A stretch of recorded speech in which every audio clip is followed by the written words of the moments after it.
bir narsani oldin aytib o'tishimiz kerak. Milliy sertifikatni savollari bu oliy ta'limdagi test sinovlaridan, ya'ni kirish test sinovlaridagi savollardan biroz farq qiladi. Chunki bu yerda faqat yopiq savollar bo'ladigan bo'lsa, milliy sertifikatda bu ochiq savollar bilan baholanadi va u yerda ya'ni faqatgina belgilagan to'g'ri javob uchun emas, ya'ni u yerda o'sha Rash modeli asosida hisoblashi barchasi yo'lga qo'yilgan. Va bu yil mana o'zingiz aytib o'tganingizdek, milliy sertifikat bilan topshirgan abituriyentlarimiz soni yildan yilga oshib bormoqda. Bu avvalambor quvonarli holat, chunki qanchalik ko'p mana shu milliy sertifikatni olgan bo'lsa, ya'ni biz hozir ko'ryapmiz, ne bu yilga ko'payib ketdi degan savol bo'ladigan bo'lsa, biz uni tahlilni ham qildik, bilim va malakalarni baholash agentligi bilan birgalikda ko'pchilik, ya'ni o'sha oxirgi bitiruv yillarida bo'lib milliy sertifikatni olish tizimini qilyapti.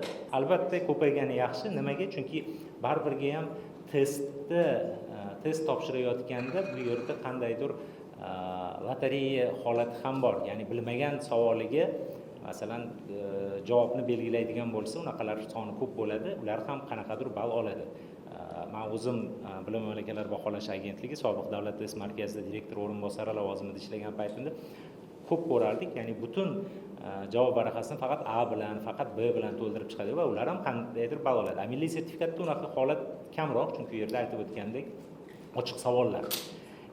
Lekin bir narsani inobatga olishimiz kerak. Mana hozir biz hamkasblarimiz bilan, undan tashqari bilim va malakalarni baholash agentligi bilan birgalikda buni ko'rib chiqyapmiz. Ya'ni hozirgi kundagi maksimal ball berish tizimi qanchalik to'g'ri, ya'ni o'sha bitta joyga ko'p talabalarni, abituriyentlarni tiqilib qolish masalasi va hokazo. Chunki bu yildan yilga oshib boryapti va o'ylaymanki, bu bir necha yildan keyin milliy sertifikat bilan topshiradiganlar soni test sinovlari bilan topshiradiganlardan oshib ketadi.